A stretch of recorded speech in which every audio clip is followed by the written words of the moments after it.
तस्य विष्णोर्व्यस्ताः समस्ताः सकलगुणनिधिः सर्वदोषो व्यपेतः पूर्णानन्दाव्ययो यो गुरुरपि परमश्चिन्तयेतं महान्तम् जन्माद्यस्य यतोऽन्वयादितरतश्चार्थेष्वभिद्यस्वराट् तेने ब्रह्महृदाय आदिकवये मुह्यन्ति यं सूरयः तेजो वारिमृदां यथा विनिमयो यत्र त्रिसर्गो मृषा धाम्ना स्वेन सदा निरस्तकुहकं सत्यं परं धीमहि निगमकल्पतरोर्गलितं फलं शुकमुखादमृतद्रवसंयुतं पिबत भागवतं रसमालयं मुहुरहो रसिकाः भुवि भावुकाः निर्मत्योग्रभवार्णवे निजमनोभीष्टं दिशामीति यः सम्यक् ज्ञापयितुं करेण विलसन् बन्धानमन्येन च रम्यं दामददन्महेशरजतग्रामश्रियोऽलङ्कृतिः कर्मन्नीश्वरभक्तिबन्धनवशः प्रीतोऽस्तु कृष्णप्रभुः येन प्रादुरभाविभूमिमलये व्यस्तारिवो सन्ततिः प्रामोदिश्रुतिपङ्कजं करुणया प्राकाशितत्वं परम् द्वान्तं त्वं समनानि साधुनिकरश्चाकारि सन्मार्गः तेनौ व्यासदिवाकरेण सततं मात्याजि मे मानसम् व्याप्तिर्यस्य निजे निजेन महसा पक्षे सपक्षे स्थितिः व्यावृत्तिश्च विपक्षसोतविशरे शक्तिर्न वैबाधिते नैवास्ति प्रतिपक्षयुक्तिरतुलं शुद्धं प्रमाणं समे भूयात्तत्त्वविनिर्णयाय भगवानानन्दतीर्थो मुनिः भवति यदनुभावादेडमूकोऽपि वाग्मी जडमतिरपि जन्तुः जायते च प्राज्ञमूलिः सकलवचनचेतो देवता भारती सा मम वचसि निधत्तां सन्निधिं मानसे च नमोऽस्तु तात्विका देवाः विष्णुभक्तिपरायणाः धर्ममार्गे प्रेरयन्तु भवन्तः सर्व एव हि श्रीमन्मध्वकृतान्तसङ्गतकृती यन्निर्मितात्यद्भुता सर्वेदित्यसतीन्द्रियैक सतिरिहि तत्प्रवचनासक्तारमन्ते निशम् सोऽसौ श्रीजयतीर्थपूज्यचरणः स्वग्रन्थशक्तिं पराम् अस्मिन् जन्मनि यावदायुरखिलान् विघ्नान् निवार्यादिशेत् नैवेद्यगविषं रामे वीक्षतद्भुक्तिभाग् गुरुः यो दर्शयद्रविं रात्रौ सत्यबोधोऽस्तु मे मुदे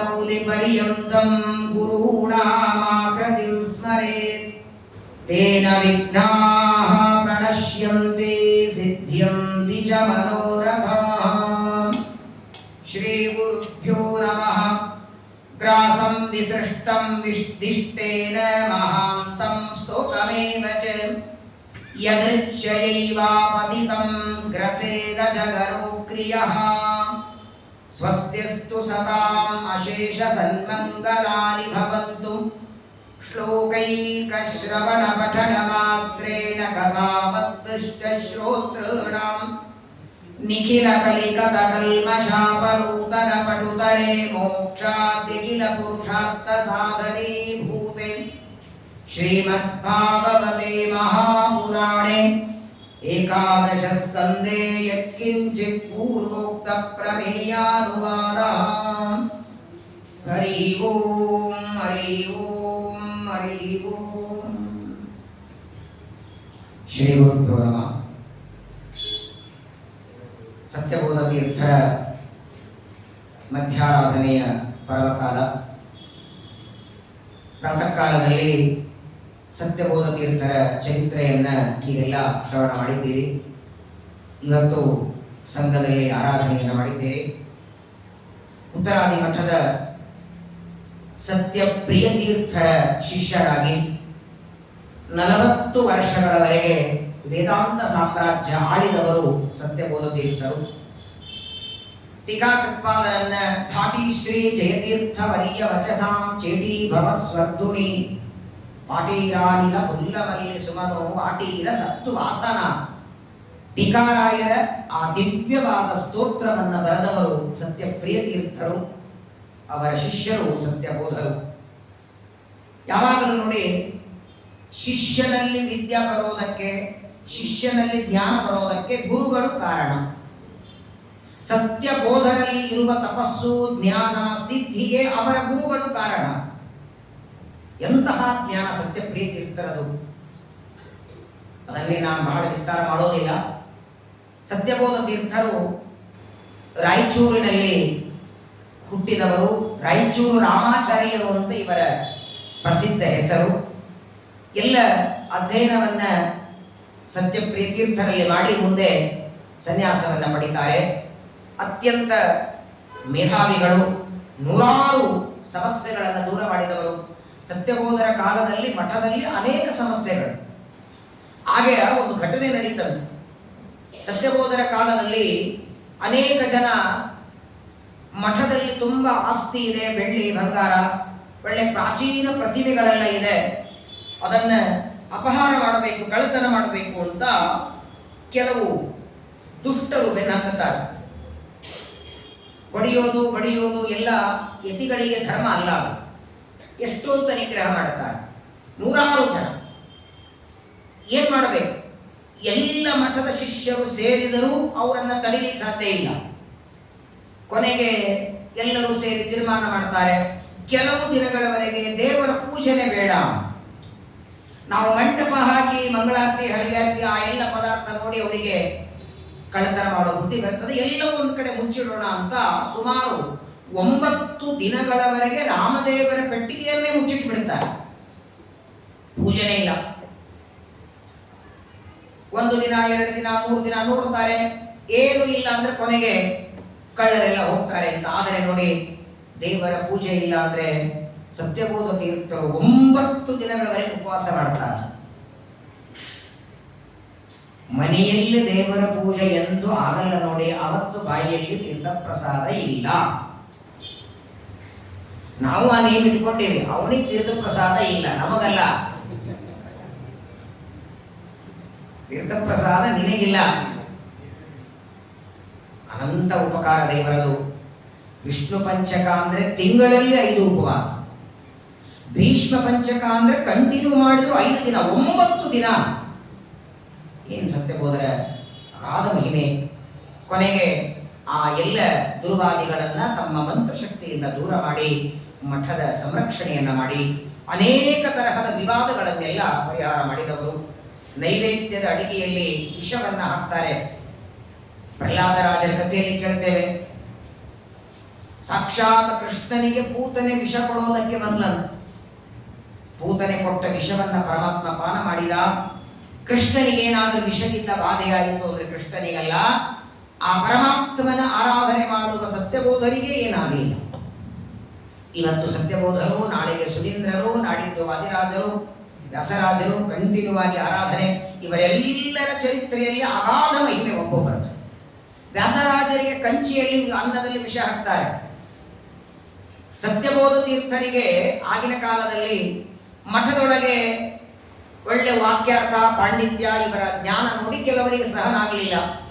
ಕೆಲವರಿಗೆ ಇವರು ಮಠದ ಆ ಸಂಪತ್ತು ನೋಡಿ ಸ್ವಾಮಿಗಳನ್ನೇ ಕೊಂದಾಕಿಬಿಟ್ರೆ ಮಠ ಎಲ್ಲ ಕೈಯಾಗಿ ಸಿಗತ್ತಲ್ಲ. ಹೀಗೂ ಕೆಲವು ಗುರುವಾದಿಗಳು ವಿಚಾರ ಮಾಡಿ ಅಡಿಗೆಯವನಿಗೆ ನೈವೇದ್ಯ ಅಡಿಗೆಯವನಿಗೆ ದುಡ್ಡು ಕೊಡ್ತಾರೆ, ಅನ್ನದಲ್ಲಿ ವಿಷ ಹಾಕ್ತಾರೆ. ಸತ್ಯಬೋಧರು ನೈವೇದ್ಯ ಮಾಡಿದರೆ ಮಂಗಳಾರತಿ ಮಾಡುವಾಗ ಕಂಠ ಎಲ್ಲ ಹಸರಾಗಿತ್ತಂತೆ ದೇವರು. ಸತ್ಯಬೋಧರು ಕೊಟ್ಟ ನೈವೇದ್ಯ ಸ್ವೀಕಾರ ಮಾಡಿದ್ದ ದೇವರು. ನೈವೇದ್ಯ ಆಯಿತು, ಇನ್ನು ಗುರುಪಾದ ಪೂಜೆಯಾಗಿ ಎಲೆ ಹಾಕಬೇಕು. ಬಡಿಸುವಾಗ ಅವನ ಕೈ ನಡುಗುತ್ತಿದೆ. ಏನಿದ್ರು ಭಯ ಇರುತ್ತಲ್ಲ ತಪ್ಪು ಮಾಡೋದವನಿಗೆ. ಪ್ರಾರ್ಥನೆ ಮಾಡ್ತಾನೆ, ದುಡ್ಡಿನ ಆಸೆಗೆ ಮಣ್ಣು ತಿನ್ನೋ ಕೆಲಸ ಮಾಡಿದ್ದೇನೆ, ಈ ಅನ್ನ ಬೇಡ, ಬೇರೆ ಒಂದು ಅನ್ನ ಮಾಡ್ತೇನೆ ಅಂತ. ಸತ್ಯಬೋಧರಂದ್ರು ನೈವೇದ್ಯಕ್ಕೆ ಇಟ್ಟದ್ದು ಯಾವುದು ಅಂದ್ರೆ ಇದನ್ನೇ. ನೈವೇದ್ಯಕ್ಕಿಡುವಾಗ ಅನ್ನ ಅಂತ ಇಟ್ಟಿದ್ಯೋ ವಿಷ ಅಂತ ಇಟ್ಟಿದ್ಯೋ? ಆಗ ಅನ್ನ ಅಂತ ಇಟ್ಟಿದ್ದೆ, ಹಾಗಾದ್ರೆ ಅದನ್ನೇ ಬಡಿಸು ನನಗೆ. ಅನಿವಾರ್ಯವಾಗಿ ಊರಿನ ಜನ ಎಲ್ಲ ಗೊತ್ತಾಯಿತು. ಕೊನೆಗಂತಾರೆ, ವಾಸ್ತವಿಕವಾಗಿ ಸ್ವಾಮಿಗಳು ಸೂರ್ಯಾಸ್ತಾದ ಮೇಲೆ ಯತಿಗಳ ಅನ್ನ ತಿನ್ನೋ ಹಾಗಿಲ್ಲ, ಮುಸ್ರೆನೇ ತಿನ್ನಬಾರದು. ಗೃಹಸ್ಥರೇ ಆ ನಿಯಮ ಇಟ್ಕೊಂಡಿದ್ದಾರೆ, ಸೂರ್ಯಾಸ್ತಾದ ಮೇಲೆ ಮುಸ್ರೆ ತಿನ್ನಬಾರದು. ಅನಿವಾರ್ಯ. ಇವತ್ತು ಒಂದು ದಿನ ಸಾಯಂಕಾಲವರೆಗೆ ನೀವು ಉಪವಾಸ ಇದ್ದು ಒಂದೇ ಹೊತ್ತು ಊಟ ಮಾಡಿ, ವಿಷದ ಅನ್ನ ನಿಮಗೇನು ತೊಂದರೆ ಮಾಡುತ್ತೋ ಗೊತ್ತಿಲ್ಲ. ಊರಿನ ಜನ ಎಲ್ಲ ಅಂತಾರೆ, ಯಾಕಂದ್ರೆ ಸ್ವಾಮಿಗಳು ಸತ್ಯಬೋಧರು ಇದನ್ನೇ ನಾನು ಊಟ ಮಾಡೋದು ಅಂತ ಹಠ ಮಾಡ್ತಾರೆ. ಅನಿವಾರ್ಯವಾಗಿ ದೇವರಿಗೆ ನೈವೇದ್ಯ ಆಗಿದೆ ಅಂತ ಆ ವಿಷದ ಅನ್ನವನ್ನು ಹಾಕ್ತಾರೆ. ರಾತ್ರಿ ಹೊತ್ತು ಸೂರ್ಯಾಸ್ತ ಆಗಿದೆ, ಸತ್ಯಬೋಧರು ಭಿಕ್ಷೆ ಕೂತಿದ್ದಾರೆ. ನಮ್ಮಂಥವ್ರು ಆಗಿನ ಕಾಲದಲ್ಲೂ ಇದ್ರಲ್ಲ. ನಾಶ್ಚರ್ಯಂ ತ್ವಯಮಪಿ ತತ್ ಸ್ವಭಾವ ತಂತ್ರ. ಸುಮಧ್ವಜ ಹೇಳ್ತದೆ, ಆಚಾರ್ಯರ ಕಾಲದಲ್ಲೇನೆ ನಿಂದೆ ಮಾಡೋರು ಇದ್ರಂತೆ. ಬೈಯುವ ನಿಂದೆ ಮಾಡುವ ಜನ ಆಗೂ ಇದ್ರು. ಸತ್ಯಬೋಧ ತೀರ್ಥರು ಭಿಕ್ಷೆ ಕೂತಿದ್ದಾರೆ. ಎಲ್ಲ ಪಂಡಿತರಲ್ಲಿ ಶುರುವಾಯಿತು. ಸ್ವಾಮಿಗಳು ಸೂರ್ಯಾಸ್ತ ಆದ ಮೇಲೆ ಊಟ ಮಾಡಬಾರದು. ಗ್ರಹಣ ಬಂದ್ರೆ ಹಸ್ತೋದಕ್ಕಿರಲ್ಲ ಯತಿಗಳಿಗೆ. ಸೂರ್ಯಾಸ್ತ ಆಗಿರ್ತದಂತೆ, ಗ್ರಹಣ ಆಗೋದೇ ಸೂರ್ಯಾಸ್ತ ಆದ ಮೇಲೆ ಅನ್ನೋದಕ್ಕಾಗಿ ಯತಿಗಳಿಗೆ ಹಸ್ತೋದಕ್ಕೆ ಇದ್ರಲ್ಲ. ನಿನ್ನೆ ವೃಂದಾವನ ಪ್ರವೇಶ ಮಾಡಿದ ಮೇಲೆ ಯತಿಗಳಿಗೆ ಹಸ್ತೋದಕ್ಕೆ ಇಲ್ಲ, ಬದುಕಿದ್ದಾಗಂತೂ ತಗೊಳ್ಳೇಬಾರದು. ಸತ್ಯಬೋಧ ತೀರ್ಥರು ಸೂರ್ಯಾಸ್ತ ಆದ ಮೇಲೆ ಊಟ ಮಾಡ್ತಿದ್ದಾರೆ ಅಂತ ಎಲ್ಲ ಕುಹಕಿಗಳು ಮಾತಾಡುತ್ತಿದ್ರೆ, ಸತ್ಯಬೋಧ ತೀರ್ಥರು ತಾವು ಭಿಕ್ಷೆಯನ್ನು ಸ್ವೀಕಾರ ಮಾಡಿ ಕೈ ತೊಳ್ಕೊಂಡು ತೀರ್ಥವನ್ನು ತಗೊಂಡು ಎಲ್ಲರಿಗಂತಾರೆ, ನನ್ನ ಯತಿ ಧರ್ಮವನ್ನು ನಾನು ಮೀರಲಿಲ್ಲ ಅಂತಾರೆ. ಯಾರು ಹೇಳಿದ್ದು ನಿಮಗೆ? ಸೂರ್ಯಾಸ್ತಾದ ಮೇಲೆ ನಾನು ಊಟ ಮಾಡಿದ್ರೆ ನನ್ನ ಯತಿ ಧರ್ಮಕ್ಕೆ ಭಂಗ ಬಂದಂಗಾಗತ್ತೆ, ಬನ್ನಿ ಅಂತ ಬಾಗಲು ತೆಗೆದರೆ ಮಧ್ಯರಾತ್ರಿಯಲ್ಲಿ ಸೂರ್ಯನನ್ನು ತೋರಿಸಿದ.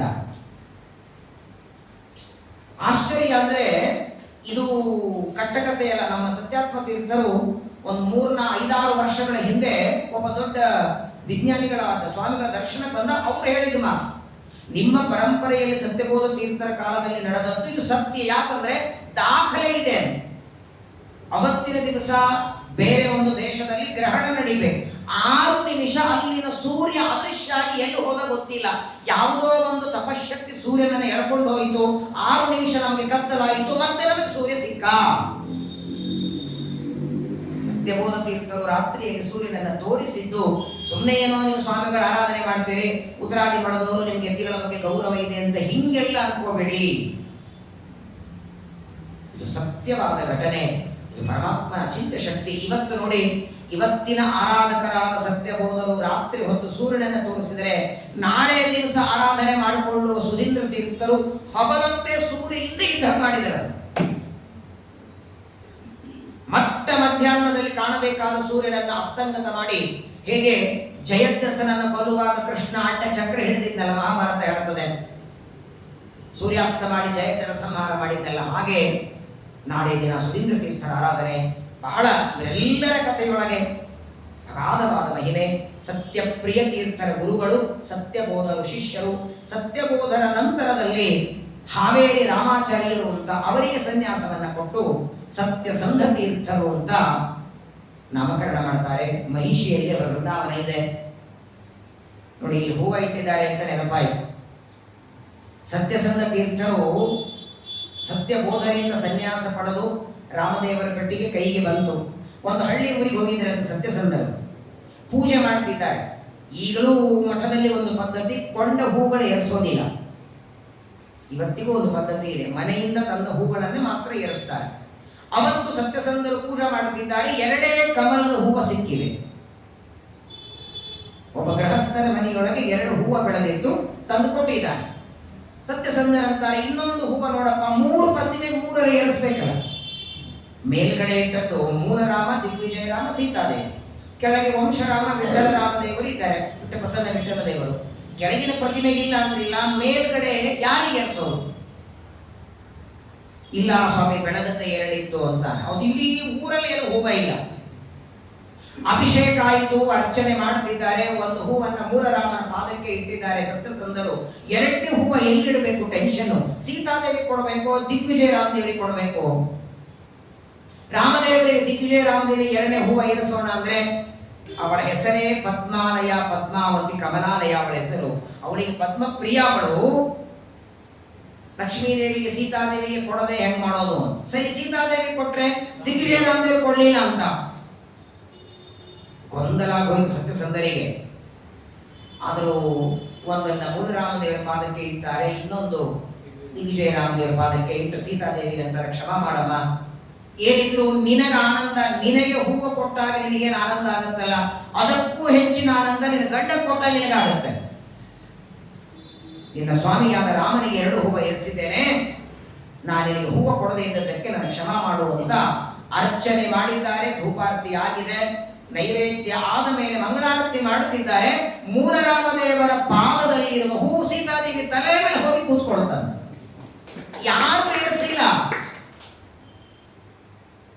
ಸತ್ಯಸಂಧರು ಹೇಳ್ತಾರೆ, ತಾತ ಶ್ರೀರಾಮಮೂರ್ತಿ ಅಮಲ ಕಮಲತೋಭ್ಯಜ್ಯ ಮಾತುರ್ನ ಶಿಷ್ಟಂ ಕಂಜಂ ಕಂಜಾಲಯಾಯ ಇತಿ ಯದಿ ಮನಸಿ ಪ್ರಾದಲಾ ಕಂಜಮೇಕಂ ತಕ್ಕಿಂ ಜಾಯಾದಯಾತಃ ಕಿಮು ಮೈದಯಯಾ ನೈವ ಜಾನೇಹಮಜ್ಞಃ ಸ್ವಾಮಿನ್ ಶ್ರೀ ಸತ್ಯಬೋಧ ಯತಿವರ ಹೃದಯಾಂಬೋಜವಾಸಿನ್ ವದತ್ವಂ.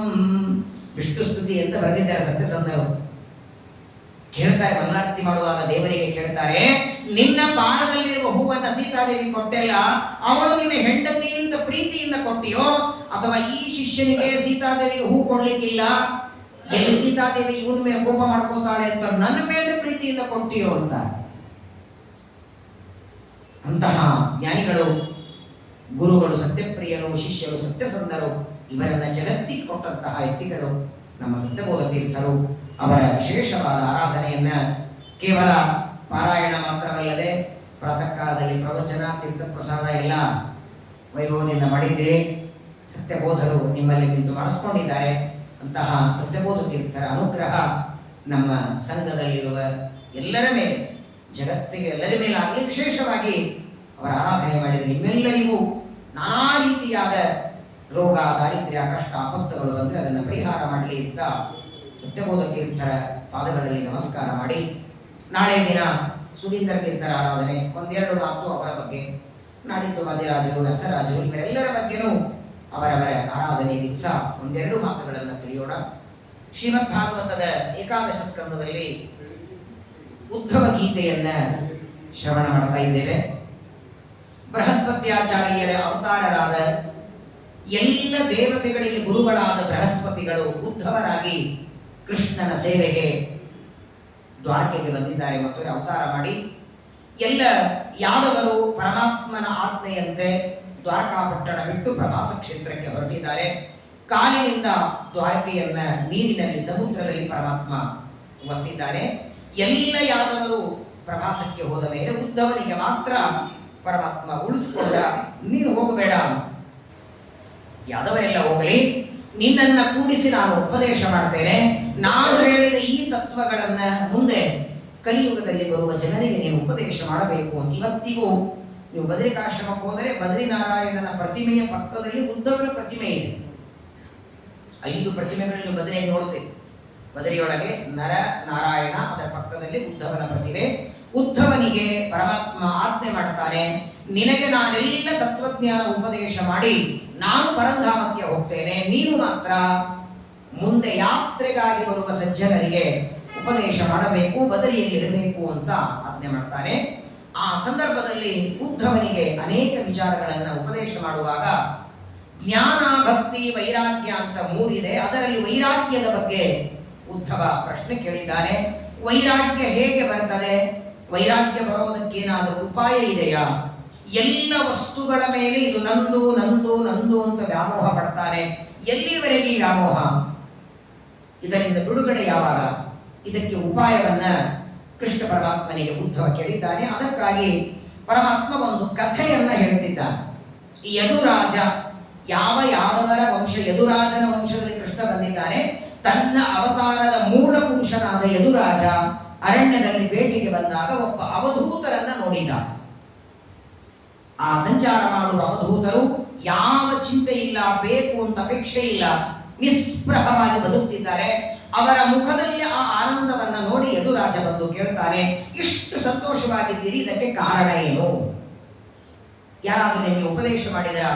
ಇಷ್ಟು ವೈರಾಗ್ಯದಿಂದ ಜೀವನ ಮಾಡ್ತಾ ಇದ್ದೀರಿ ಹೇಗೆ ಅಂತ ಯದುರಾಜನಿಗೆ, ಯಾವ ಅವಧೂತನಿಗೆ ಯದುರಾಜ ಕೇಳಿದಾಗ, ನನಗೆ 24 ಜನ ಗುರುಗಳಿದ್ದಾರೆ, ಒಬ್ಬೊಬ್ಬರಿಂದ ಒಂದೊಂದು ವಿದ್ಯೆಯನ್ನು ಕಲ್ತಿದ್ದೇನೆ, ಆ ಎಲ್ಲ ಗುರುಗಳಿಂದ ವಿದ್ಯೆಯನ್ನು ಕಲ್ತದ್ದಕ್ಕೆ ನಾನು ಇಷ್ಟು ಆನಂದವಾಗಿದ್ದೇನೆ ಅಂತ ಅವಧೂತರು ತಿಳಿಸ್ತಾರೆ. ಅದರಲ್ಲಿ ಕೆಲವು ಗುರುಗಳಿಂದ ಕಲಿತ ವಿದ್ಯೆಯನ್ನ ಮೊನ್ನೆ ದಿವಸ ನಾವೆಲ್ಲ ಕೇಳಿದ್ದೇವೆ. 24 ಗುರುಗಳಲ್ಲಿ ಅಜಗರ ಸರ್ಪನು ಒಂದು ಗುರು ಅಂತ ಹೇಳ್ತಾರೆ. ಯಪ್ಪ, ಅಜಗರ ಸರ್ಪ, ಅದರಿಂದ ಏನು ಪಾಠ ಕಲ್ತಿರಿ? ಅದೇನು ಕಲಿಸ್ತದೆ? ಈ ಹಾವಿನ ಒಂದು ಗುಣ ನೋಡಿ, ಸ್ವಂತ ತನಗೋಸ್ಕರ ಮನೆ ಕಟ್ಕೊಳ್ಳಲ್ಲ, ಮನೆ ಕಟ್ಟೋದಕ್ಕೆ ತಾನು ಪ್ರಯತ್ನ ಮಾಡಲ್ಲ. ಎಲ್ಲಾದ್ರೂ ಇರುವೆಗಳು ಸಣ್ಣದಾಗಿ ಮನೆ ಕಟ್ಕೊಂಡಿದ್ರೆ ಹೋಗಿ ವಾಸ ಮಾಡಿ ಬಿಡುತ್ತದೆ. ಬಹಳ ಭಯಾನಕ ಹಾವಿನದು. ಅಜಗರ ಸರ್ಪದಿಂದ ನಾನು ಏನು ಕಲಿತೆ ಅನ್ನೋದನ್ನ ಅವಧೂತರು ಹೇಳ್ತಾರೆ. ಗ್ರಾಸಂ ವಿಸೃಷ್ಟಂ ದಿಷ್ಟೇನ ಮಹಾಂತಂ ಸ್ತೋಕಮೇವ ಚ ಯದೃಚ್ಛ ಜೈವಾಪತಿತಂ ಗ್ರಸೇದ ಜಗರೋ ಕ್ರಿಯಃ.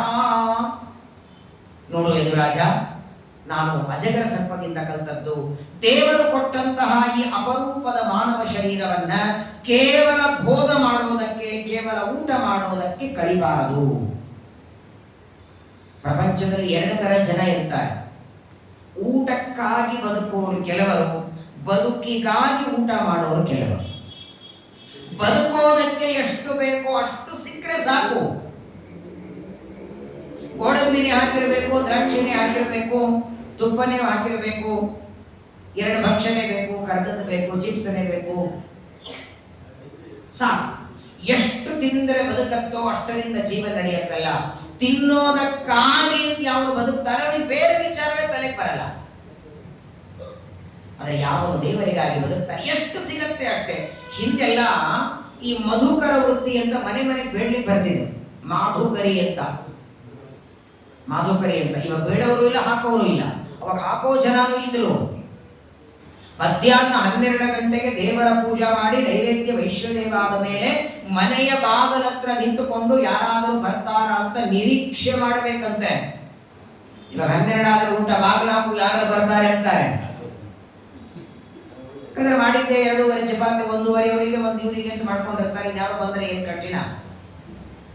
ಹಾಗಾಗಿ ಆ ಮಧುಕರಿ ಅದಕ್ಕೆ ಮಾಧುಕರಿ ಅಂತ ಯಾಕೆ ಅಂತಿದ್ರು ಗೊತ್ತಾ? ಮಧುಕರ ಅಂದ್ರೆ ಜೇನುಹುಳ. ನೋಡಿ, ಜೇನುಹುಳ 100 ಹೂವಿನ ಮೇಲಿನ ಇಷ್ಟು ಮಕರಂದ ತರತ್ತಲ್ಲ, ಹಾಗೆ 10 ಜನರ ಮನೆಗೆ ಹೋಗಿ ಹೀಗೆ ಕೈ ಮಾಡಬೇಕಂತೆ. ಪಾತ್ರೇನೂ ಅಲ್ಲ, ಕೈ ಮಾಡಿ ಭಿಕ್ಷೆ ಬೇಡಬೇಕು. ಅವರು ಎಷ್ಟು ಕೊಡ್ತಾರೋ ಅವತ್ತಿನ ದಿನ ತಿನ್ನಬೇಕು. ಸಂಜೆಗೆ ನಾಳೆಗೆ ಅಂತ ಇಟ್ಟುಕೊಳ್ಳಬಾರದು. ನಾಳೆಗೆ ಅಂತ ಬೇಡ. ಒಂದು ತಪ್ಪು ನಾವೆಲ್ಲರೂ ಮಾಡ್ತೀವಿ, ನಾಳೆವರೆಗೆ ಬದುಕ್ತೀವಿ ಅಂತ ಗ್ಯಾರಂಟಿ ಒಳಗೇನೆ ರಾತ್ರಿ ಹೊತ್ತು ಒಂದು ಪಾತ್ರೆಯಲ್ಲಿ ಉದ್ದಿನ ಬೇಳೆ, ಒಂದು ಪಾತ್ರೆಯಲ್ಲಿ ಅಕ್ಕಿ ನೆನೆ ಹಾಕಿಡ್ತೀವಿ. ಬೆಳಗ್ಗೆ ಎದ್ದು ಮಿಕ್ಸಿಗೆ ಹಾಕಿ ಇಡ್ಲಿಗೆ ದೋಸೆಗೆ, ಅಕಸ್ಮಾತ್ ಆಗಿ ಬದುಕಿದ್ರೆ ಇಡ್ಲಿಗೆ, ಹೋದ್ರೆ ವಡೆಗೆ. ನೆನೆ ಹಾಕಿ ಉದ್ದಿನ ಬೇಳೆ ಕೆಲಸಕ್ಕೆ ಬರುತ್ತೆ. ಕ್ಷಣಿಕ ಮಾನವ ದೇಹ. ನಾಳೆಗೆ ಇವತ್ತಿಗೆ ಅಂತ ಬೇಡ. ಈಗ ಕೊಟ್ಟಿದ್ದಾನೆ, ತಿಂದು ಮುಗಿಸೋಣ. ನಾಳೆಗೆ ಅಂದ್ರೆ ಇವತ್ತು ಹೇಗೆ ಕೊಟ್ಟಿದ್ದಾನೆ ಹಾಗೆ ನಾಳೆಗೂ ಕೊಡ್ತಾನೆ. ಕೇವಲ ಭೋಗಕ್ಕಾಗಿ ಜೀವನ ಮಾಡಬಾರದು. ಇರುವ ಜೀವನ ದೇವರಿಗಾಗಿ. ಅದನ್ನ ನಾನು ಅಜಗರ ಸರ್ಪದಿಂದ ಕಲಿತೆ. ಎಂದಿಗೂ ನೋಡಿ, ತಾನು ಹೋಗಿ ಎಲ್ಲಿ ತಾನು ಕೂತಿರ್ತದೆ, ತಾನು ಕೂತಲ್ಲಿ ಆಹಾರ ಸಿಕ್ಕರೆ ತಿಂತದೆ. ಯದುರಾಜ ಅವಧೂತರಿಗೆ ಕೇಳ್ತಾನೆ, ಅಲ್ಲ ಸ್ವಾಮಿ, ಕೂತಲ್ಲಿ ಬಿದ್ದಲ್ಲಿ ಬಿದ್ದಿರ್ತದೆ ಅಜಗರ ಸರ್ಪ, ಅದಕ್ಕೆ ಯಾವತ್ತು ಆಹಾರ ಸಿಗತ್ತೆ ಅವತ್ತು ತಿಂತದೆ, ಸರಿ, ಹಂಗೆ ನಾವಿರ್ಲಿಕ್ಕಾಗತ್ತಾ? ಅಜಗರ ಸರ್ಪದಂತೆ ನಾವೆಲ್ಲಿ ಕೆಲಸಕ್ಕೆ ಹೋಗಲ್ಲ, ಏನು ಮಾಡಲ್ಲ, ಸುಮ್ಮನೆ ಕೂತ್ಕೊಂಡಿರ್ತೀವಿ. ನಾವು ಕೂತಲ್ಲಿ ಬರುತ್ತೆ ಅಂದ್ರೆ ಬರುತ್ತಾ ಅಂದ್ರೆ ಶಾಯಿತಾಹಾನಿ ಭೂರಾಣಿ ನಿರಾಹಾರೋನುಪಕ್ರಮ ಯದಿನೋ ಪರಮತ್ವಾಸೋ ಮಹಾಹಿರಿವ ವಿದಿಷ್ಟಭುಕ. ಪರವಾಗಿಲ್ಲಪ್ಪ, ಹಾವಿನಂತೆ ಒಂದೇ ಕಡೆಗೆ ಬಿದ್ದಲ್ಲಿ ಬಿದ್ದಿದ್ರೆ ನಿನಗೆ ಹೊಟ್ಟೆ ತುಂಬಲ್ಲ, ಪರವಾಗಿಲ್ಲ, ಹೋಗು. ಆದರೆ ನೀನು ಸಂಪಾದನೆ ಮಾಡುವ ಸಂಪತ್ತು ನಿನಗೆ, ನಿನ್ನ ಹೊಟ್ಟೆಗೆ, ಜೊತೆಗೆ ಸಂಪಾದನೆ ಮಾಡೋದ್ರೊಳಗೆ ನಿನ್ನ ದಿನನಿತ್ಯದ ಕರ್ಮಗಳನ್ನ ಬಿಟ್ಟು, ಪಾಠವನ್ನ, ಪ್ರವಚನವನ್ನ, ಜಪವನ್ನ ಬಿಟ್ಟು ಸಂಪಾದನೆಗೆ ತೊಡಗಬೇಡ. ಇಡೀ 24 ತಾಸು ಅಲ್ಲೇ ಹಾಕ್ಬೇಡ ಅಂತಾರೆ. ಒಂದು ಬೆಳಗ್ಗೆ 6-6:30 ಮನೆ ಬಿಟ್ರೆ ರಾತ್ರಿ ಮನೆಗೆ ಬರೋದು 9-10. ಮನೆಗೆ 6 ಗಂಟೆಯಿಂದ ಬೆಳಗ್ಗೆ ಹೋಗೋದ್ರಲ್ಲಿ ಅಡಿಗೆ ಆಗಿರಲ್ಲ. ಬೆಳಗ್ಗೆ ರಾತ್ರಿ 10 ಗಂಟೆ ಬರೋದ್ರೆ 6 ಹೋಗಿರ್ತದೆ.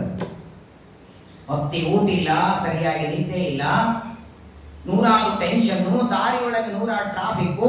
ಇಷ್ಟು ಕಷ್ಟಪಟ್ಟು 24 ಗಂಟೆಯೊಳಗೆ 12 ತಾಸು ಗಳಿಸಿ ಗಳಿಸಿ ಗಳಿಸಿ ಮುಂದೇನು?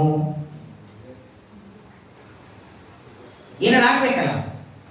ಸಂಪಾದನೆ ಮಾಡಿ ಆಯ್ತು, ಸಂಪಾದನೆ ಆಯ್ತು, 3 ಲಕ್ಷ 4 ಲಕ್ಷ ತಿಂಗಳಿಗೆ ಸಂಬಳ ಇದೆ, ಒಂದು 60 ವರ್ಷ ಕೆಲಸ ಮಾಡೋದ್ರಲ್ಲಿ 10 ಕೋಟಿ ಗಳಿಸಿದ್ರಿ, ಮುಂದೇನು?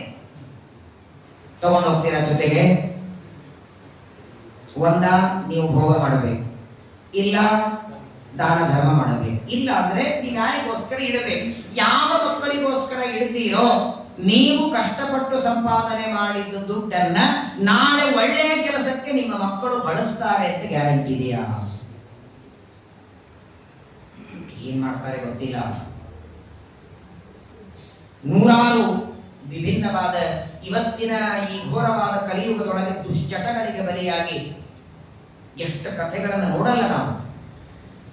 ಹಾಗಾದರೆ ನಿನಗೋಸ್ಕರ ನೀ ಏನಾದರೂ ಮಾಡಿಕೊಳ್ಳಯ್ಯ ಅಂತಾರೆ. ಸಂಪಾದನೆ ಮಾಡಿ ನಿನ್ನ ಮಕ್ಕಳಿಗೆ, ಹೆಂಡತಿಗೆ, ಯಾರಿಗೋಸ್ಕರ, ನಿನಗೋಸ್ಕರ ಏನಾದರೂ ಮಾಡ್ಕೋ. ನಾನೊಬ್ಬರ ಮನೆಗೆ ಹೋಗಿದ್ದೆ, ಆಚಾರ್ಯ ಮನೆಗೆ ಬನ್ನಿ ಅಂತ ಕರೆದಿದ್ರು. ಬಾಗಿಲ ಒಳಗೆ ಬಂದ್ರೆ ಹಾಲಲ್ಲಿ ಒಂದು ಬೋರ್ಡ್ ನೇತು ಹಾಕಿದ್ರು. ಒಂದು ಬೋರ್ಡ್ ಮೇಲೆ ಬರೆದು ನಿನಗೋಸ್ಕರ ಏನು ಮಾಡ್ಕೊಂಡಿದ್ದಿ ಅಂತ ಅದಷ್ಟೇ ಬರೆದಿದ್ರು. ಬಂದಾಗ ಹೋದಾಗೆಲ್ಲ ನೋಡ್ಬೇಕು, ನಿನಗೋಸ್ಕರ ನೀನ್ ಏನ್ ಮಾಡ್ಕೊಂಡಿದ್ದಿ ಅಂತ ಇಷ್ಟು ಬರ್ಕೊಂಡು ಕ್ವಶನ್ ಮಾರ್ಕ್ ಹಾಕಿದ್ರಲ್ಲಿ. ಮನೆ ಮಾಡ್ಕೊಂಡಿದ್ಯಾ, ಇಲ್ಲೇ ಬಿಟ್ಟು ಹೋಗ್ತಿ. ಮಕ್ಕಳು ಮಾಡಿದ್ಯಾ, ಇಲ್ಲೇ ಬಿಟ್ಟು ಹೋಗ್ತಿ. ಧನಾನಿ ಭೂಮೌ ಪಶವಶ್ಚ ಗೋಷ್ಠೆ ನಾರಿ ಗ್ರಹದ್ವಾರಿ ಸಖಾ ಸ್ಮಶಾನೆ ದೇಹಶ್ಚಿತಾಯಾಂ ಪರಲೋಕ ಮಾರ್ಗೆ ಧರ್ಮಾನುಗೋ ಗಚ್ಚತಿ ಜೀವ ಏಕ. ಒಪ್ಪನೆ ಇಲ್ಲಿ ಮಾಡಿದ ಪೂಜಾ ಪಾಠ, ಪ್ರವಚನ, ದೇವರ ಆರಾಧನೆ, ಗುರುಗಳ ಆರಾಧನೆ, ಅದು ಮಾತ್ರ ಜೊತೆಗೆ ಬರ್ತದೆ.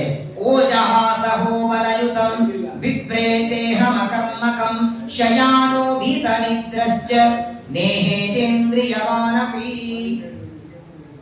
ಒಂದು ಮಾತು ಮರಿಬೇಡಿ, ಪ್ರಾಮಾಣಿಕವಾಗಿ ನಮ್ಮ ನಮ್ಮ ಧರ್ಮದ ಆಚರಣೆ ಮಾಡಿದರೆ ನಮ್ಮ ಹೊಟ್ಟೆ ಜವಾಬ್ದಾರಿ ದೇವರಿಗಿದೆ. ನಾನು ಸಂಪಾದನೆ ಮಾಡದಿದ್ದರೆ ನನ್ನ ಹೊಟ್ಟೆ ಹೇಗೆ ನಡೆಯುತ್ತೆ ಅಂತ ಸರ್ವತಾ ಅನ್ಕೋಬಿಡಿ. ಯಾಕಂದ್ರೆ ಅಲ್ಲೆಲ್ಲೋ ಓಡಾಡುವ ಇರುವೆಗೆ, ನೀರಿನಲ್ಲಿದ್ದ ಮೊಸಳೆ, ಮೀನು, ತಿಮಿಂಗಿಲಗಳಿಗೆ, ಎಲ್ಲೋ ಇದ್ದ ಪ್ರಾಣಿ ಪಕ್ಷಿಗಳಿಗೆ ಆಹಾರ ಹಾಕುವ ದೇವರು ನಿನ್ನ ಹೊಟ್ಟೆಗೆ ಹಾಕದೇ ಇರ್ತಾನ? ವಿಜಯದಾಸರು ಹುಟ್ಟೋದಕ್ಕಿಂತ ಮೊದಲು ಅವ್ರ ತಂದೆಗೆ ಮಕ್ಕಳಿರಲಿಲ್ಲ. ವಿಜಯದಾಸರ ಅಜ್ಜ ಅವ್ರ ಮಗನಿಗೆ ಹೇಳಬೇಕಂತೆ, ಸಂತಾನ ಆಗ್ಲಿ, ಅಯ್ಯೋ ಇರೋ ನಮಗೆ ಅನ್ನ ಇಲ್ಲ, ಇನ್ನು ಮಕ್ಕಳು ಹುಟ್ಟಿದ ಎಲ್ಲಿಂದ ಹಾಕೋಣ ಅಂತ ಅವ್ರ ತಂದೆ ಹೇಳ್ಬೇಕಂತ. ಆಗ ಅವ್ರ ಅಜ್ಜ ಹೇಳ್ಬೇಕು, ಬರುವ ಮಕ್ಕಳು ತಮ್ಮ ಭಾಗ್ಯ ತಗೊಂಡು ಅವರೇ ಬರ್ತಾರೆ.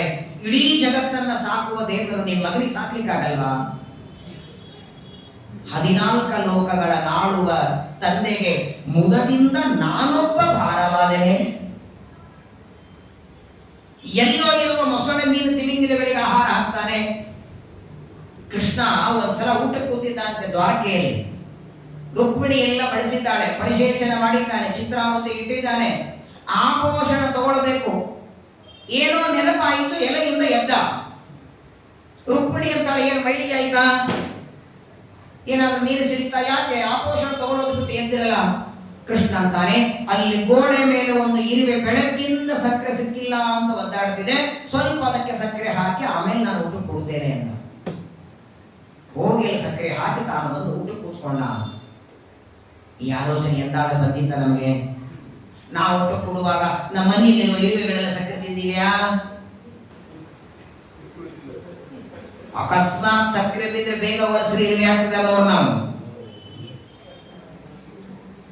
ಅದಕ್ಕೆ ಆಚಾರ್ಯರು ಪರಮಾತ್ಮನನ್ನ ಗೃಹಸ್ಥ ಅಂದ್ರು, ಅವ್ಯಾಕೃತ ಗೃಹಸ್ಥರೇ ಅವನು. ನಮ್ಮ ನಿಮ್ಮ ಹಾಗೆ ನನ್ನ ಮಗ ಸೊಸೆ ಮೊಮ್ಮಗ ಅಂತ ದೇವರು ತನ್ನ ಮಗ ಬ್ರಹ್ಮ, ಇನ್ನೊಬ್ಬ ಮಗ ವಾಯು, ಭಾರತೀಸರ ಸೊಸೆಯರು ಅಂತ ತಾವು ಅವರಷ್ಟೇ ಪ್ರೀತಿ ಮಾಡಿದ್ದಾದ್ರೆ ಏನ್ ಮಾಡ್ತೀರಿ? ವಿಶ್ವ ಕುಟುಂಬಿ ಪರಮಾತ್ಮ. ಹಾಗಾಗಿ ನಿನ್ನ ರಕ್ಷಣೆ ದೇವರು ಮಾಡುತ್ತಾನೆ. ದೇವರ ಮೇಲೆ ಭಾರ ಹಾಕು, ಧರ್ಮದ ಆಚರಣೆ ಮಾಡು. ಸ್ವಧರ್ಮಾಚರಣ ಶಕ್ತ ವಿಧರ್ಮಾಚ ನಿವರ್ತನ. ಅದನ್ನ ನಾನು ಅಜಗರ ಸರ್ಪದಿಂದ ಕಲಿತೆ. ಇದಾದ ಮೇಲೆ ಸಮುದ್ರದಿಂದಲೂ ನಾನೊಂದು ಕಲಿತೆ ಅಂತಾರೆ.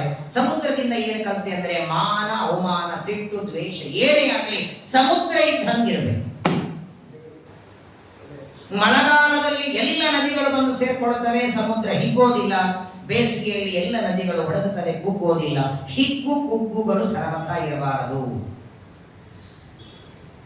ಜೀವನದಲ್ಲಿ ಏರುಪೇರುಗಳು ಬರುತ್ತವೆ, ಅದನ್ನ ದಾಟಬೇಕೇ ಹೊರತು ಹಿಗ್ಗೋದು ಕುಗ್ಗೋದು ಮಾಡಬಾರದು. ಅದನ್ನು ಸಮುದ್ರದಿಂದ ಕಲಿತೆ. ಒಂದು ಜಿಂಕೆಯಿಂದ ಪಾಠ ಕಲಿತೆ ಅಂತಾರೆ. ಜಿಂಕೆ ಏನ್ ಪಾಠ ಕಲಿಸ್ತು ಅಂದ್ರೆ ಎಷ್ಟು ಚೆನ್ನಾಗಿ ಹೇಳ್ತಾರೆ ನೋಡಿ ಅವಧೂತರು. ಜಿಂಕೆಯಿಂದ ಕಲಿತದ್ದು ಯಾವುದೋ ದೇವರನ್ನ ಗುರುಗಳನ್ನ ಹೊಗಳದೇ ಇರುವ ದುಷ್ಟ ಹಾಡುಗಳನ್ನ ಕೇಳುತ್ತಾ ಜೀವನ ಮಾಡಬಾರದು. ಗ್ರಾಮ್ಯ ಗೀತಂ ನ ಶೃಣುಯ. ಇವತ್ತಿನ ಪ್ರಪಂಚ ಎಷ್ಟು ಭಯಾನಕ ಆಗಿದೆ. ಒಂದ್ಸಲ ಯಾವುದಾದ್ರೂ ಮೆಟ್ರೋದಲ್ಲಿ ಪ್ರಯಾಣ ಮಾಡಿ ನೋಡಿ. ಇಲ್ಲ ಮೆಟ್ರೋನಲ್ಲಿ ಹೋಗಿ, BMTC ಬಸ್ಸಲ್ಲಿ ಹೋಗಿ, ಸುಮಾರು ಮೆಟ್ರೋದಲ್ಲಂತೂ ಸಾವಿರಾರು ಜನ, ಒಬ್ಬರ ಜೊತೆ ಒಬ್ರಿಗೆ ಮಾತಿರಲ್ಲ. ಎಲ್ಲರೂ ಫೋನ್ ಒಳಗೆ ಕಿವಿಯಾಗಿ ಹಾಕೊಂಡಿರ್ತಾರೆ. ಪಕ್ಕದಲ್ಲಿ ಶಂಕ ಹೊಡೆದ್ರು ಗೊತ್ತಾಗಲ್ಲ, ಏನು ಗೊತ್ತಾಗಲ್ಲ. ಎಷ್ಟು ವಿಚಿತ್ರ ಅಂದ್ರೆ ಬಿಡಿ, ಮೆಟ್ರೋದಲ್ಲೆಲ್ಲ ರೋಡ್ ಕ್ರಾಸ್ ಮಾಡಬೇಕಾದ್ರೆ ಮಾಡಬೇಕಾದ್ರೂ ಮೊಬೈಲಲ್ಲಿ ನೋಡ್ತಾ ಹೋಗ್ತಾರೆ. ಹಾಗಾಗಿ ಹಿಂದಿತ್ತು ಕಾಮಕ್ರೋಧ ಲೋಭ ಮೋಹ ಮದ ಮತ್ಸರ ಅಂತ 6 ಶತ್ರುಗಳು ಅಂತ. ಈಗ ಕಾಮ ಕ್ರೋಧ ಲೋಭ ಮೋಹ ಮದ ಮತ್ಸರ ಫೇಸ್ಬುಕ್ ವಾಟ್ಸಪ್ 8 ಜನ ಆಗಿದ್ದಾರೆ. ಅರಿಷಟ್ ವರ್ಗಲ್ಲ, ಅಷ್ಟವರ್ಗ. ಇದು ಕಾಮಕ್ರೋಧ ಬೇಕಾದ್ರೆ ಗೆಲ್ಲಬಹುದು. ಎಷ್ಟು ವಿಚಿತ್ರ ನೋಡಿ. ಈ ಮೊಬೈಲ್ ಹೆಂಗಿದೆ ಅಂದ್ರೆ ಒಳ್ಳೆಯದಕ್ಕೆ ಈ ತರ ಬಳಸ್ಕೊಡ್ರಿ, ಅದು ಉದ್ಧಾರಣೆ ಮಾಡುತ್ತದೆ. ಸಾವಿರಾರು ಜನ ಪ್ರವಚನ ಕೇಳ್ತಾರೆ, ದೇವರ ಆರಾಧನೆಗೆ ಇದು ಬಳಸ್ಕೊಳ್ಳಿ, ಅದರ ದುರುಪಯೋಗ ಬೇಡ. ನಮ್ಮ ಸ್ವಾಮಿಗಳು ಹೇಳೋರು, ಕೆಲವರಿಗೆ ಬೆಳಗ್ಗೆ ಎದ್ದ ಮೇಲೆ ವಾಕಿಂಗ್ ಮಾಡೋ ಹವ್ಯಾಸ ಇರ್ತದೆ. ವಾಕಿಂಗ್ ಹೋಗ್ಬೇಕಾದ್ರೆ ಕಿವಿಯೊಳಗೆ ಏನೋ ಹಾಕೊಂಡು ಹೋಗ್ತಿರ್ತಾರೆ. ಅದರ ಬದಲಿ ಪುರಂದರದಾಸರ ಒಂದು ಹಾಡ ಕೇಳಿ. ಬೇಡ, ಯಾರೋ ಒಬ್ಬ ಸ್ವಾಮಿಗಳು ಗುರುಗಳು ಪ್ರವಚನ ಮಾಡಿದ್ದಿದ್ರೆ ಕೇಳ್ಕೊತ ಹೋಗ್ಯ. ನಾನು ಹೇಳಲ್ಲ, ನಿಮ್ಮ ಗುರುಗಳು ಸತ್ಯಾತ್ಮರ ಅಂತೀರಿ. ಬೇಜಾರು ಸ್ವಾಮಿಗಳು ಕೇಳಿ, ಪರಿವಾರ ಸ್ವಾಮಿಗಳು ಕೇಳಿ, ಬೇರೆ ಯಾವ ಆಚಾರ್ಯ ಹೇಳಿದ್ ಕೇಳಿ. ಯಾರು ಹೇಳಿದ ಮಹತ್ವದಲ್ಲ, ಭಗವಂತರ ನೋಡಿ. ದೇವರ ಕಥೆಯನ್ನ ಕೇಳ್ತಾ ನೀವು ವಾಕಿಂಗ್ ಮಾಡಿ, ದೇವರೇ ನಿಮ್ ಜೊತೆಗೆ ಬರ್ತಿರ್ತಾರೆ. ಸಹಾಯಾತಿ ಪುರೋಯಾತಿ. ಅಕಸ್ಮಾತ್ ಆಗಿ ನಿಮ್ಗೆ ಎದುರಿಗೆ ಆಪತ್ತು ಬಂದ್ರು ತಡಿತಾನೆ ದೇವರು. ಒಂದು ಪುರಂದರದಾಸರ ಹಾಡನ್ನ ಕೇಳ್ತಾ ನೀವು ವಾಕಿಂಗ್ ಮಾಡಿ, ದಾಸರೇ ಜೊತೆಗೆ ಬರ್ತಿರ್ತಾರೆ ವಾಕಿಂಗ್. ಎಲ್ಲಿದೆ ಹೇಳಿ? ಈ ಅರಣ್ಯದೊಳಗೆ ಜಿಂಕೆ ಹಿಡಿಯೋರು ಹೆಂಗ್ ಮಾಡ್ತಾರೆ ಹೇಳಿ? ಜಿಂಕೆ ಹಿಡಿಬೇಕಾದ್ರೆ ಒಂದು ದೊಡ್ಡದಾದ ಪ್ರದೇಶದೊಳಗೆ ಚೆನ್ನಾಗಿ ಹಾಡು ಹಚ್ಚಿಬಿಡ್ತಾರೆ. ಒಳ್ಳೆ ಸಂಗೀತವನ್ನು ಹಚ್ತಾರೆ. ಆ ಜಿಂಕೆ ಬಂದು ಅದನ್ನ ಕೇಳ್ತಾ ಕೇಳ್ತಾ ಮೈ ಮರೆತು ಬಿಡುತ್ತದೆ. ಅದು ಎಷ್ಟು ಮೈ ಮರಿತದೆ ಅಂದ್ರೆ ಹಿಂದಿನಿಂದ ಬಂದು ಅದಕ್ಕೆ ಜಾಲ ಹಾಕಿ ಗಟ್ಟಿ ಹಿಡಿತಾರೆ. ಅಲ್ಲಿವರೆಗೂ ನನಗೆ ಇವರು ಬಂಧನ ಮಾಡುತ್ತಿದ್ದಾರೆ ಅಂತ ಗೊತ್ತಾಗಲ್ಲ ಅದಕ್ಕೆ. ಒಟ್ಟಾರೆ ಹಾಡುಗಳನ್ನೇ ಕೇಳಬೇಡಿ ಅಂತ ಹೇಳ್ತಿಲ್ಲ, ಅವಶ್ಯ ಕೇಳಿ.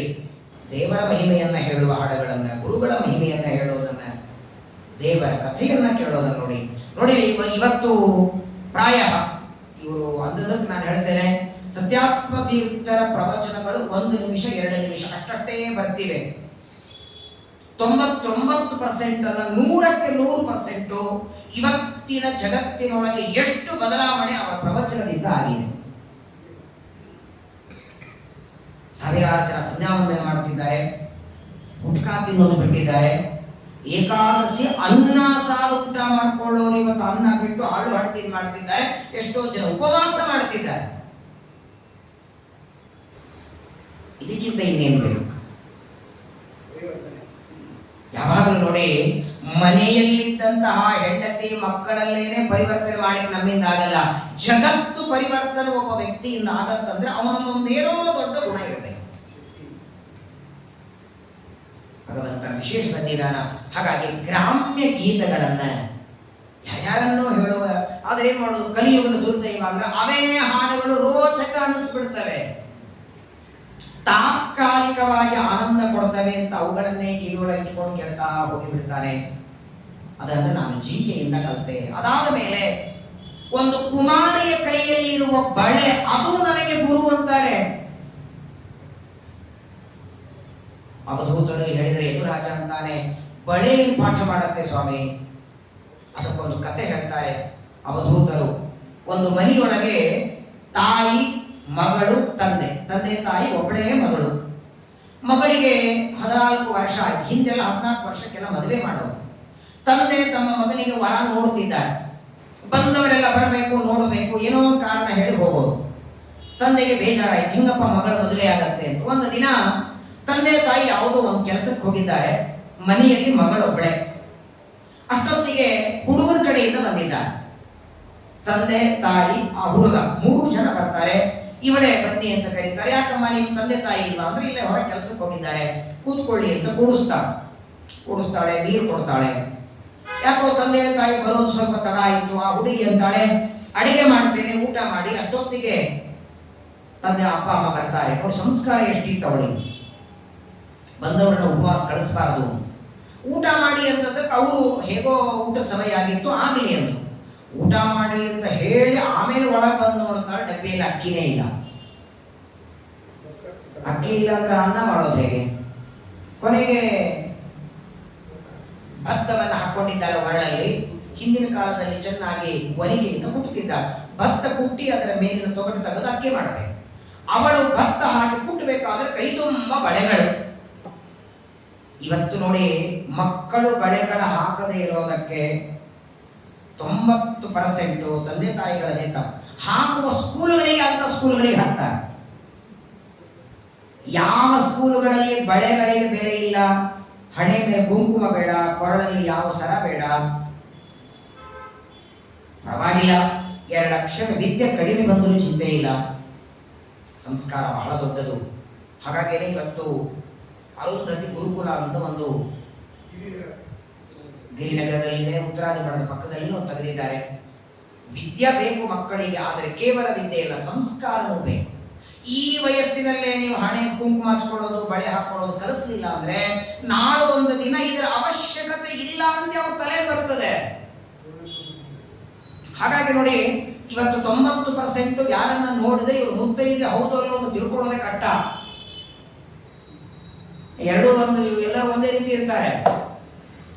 ಅವರ ಗಂಡ ಬಂದು ಪಕ್ಕದಲ್ಲಿ ಮಾತಾಡಿಸಿದ್ರೆ ಗೊತ್ತಾಗಬೇಕು ಇವ್ರ ಗಂಡ ಬದುಕಿದ್ದಾರೆ.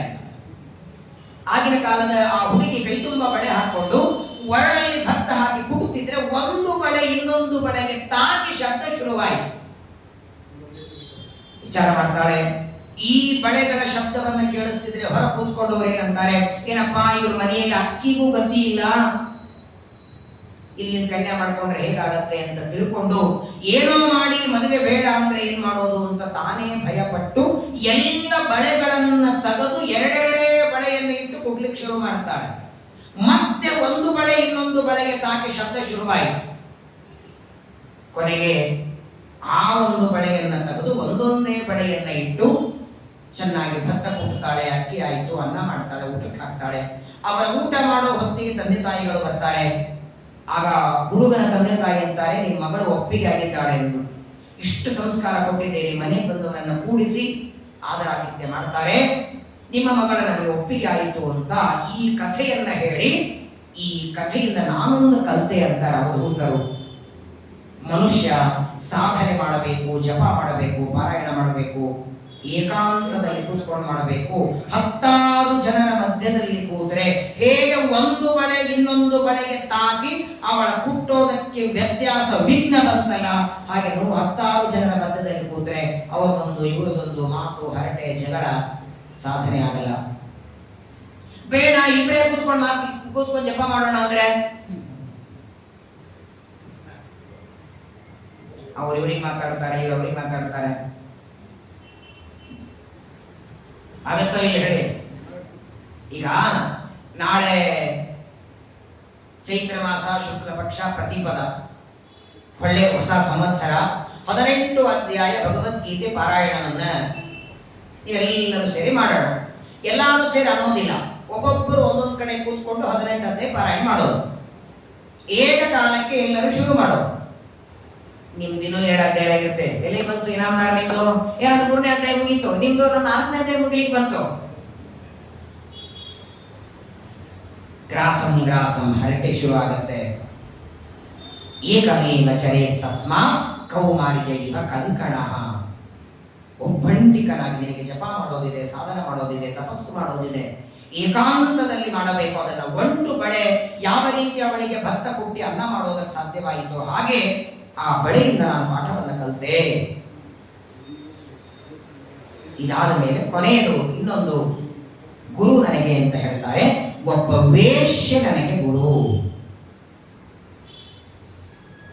ಹಣಕ್ಕಾಗಿ ದೇಹ ಮಾರಿಕೊಳ್ಳುವ ಒಬ್ಬ ವೇಶ್ಯೆ, ಅವಳು ನನಗೆ ಗುರು, ಅವಳಿಂದಲೂ ನಾನು ಪಾಠ ಕಲಿತೆ ಅಂತ ಕ್ಷಣ ಮಾತ್ರ ಯದುರಾಜನಿಗೆ ದಿಗ್ಭ್ರಮೆಯಾಯಿತು.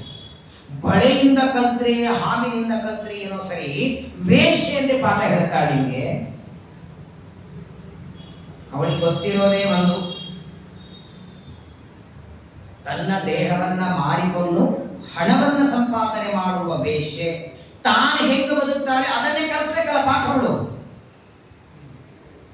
ಹಣ ಸಂಪಾದನೆ ಮಾಡೋದು ಹೇಗೆ ಅನ್ನೋದೇ ಕಲಿಸ್ಬೇಕಲ್ಲ.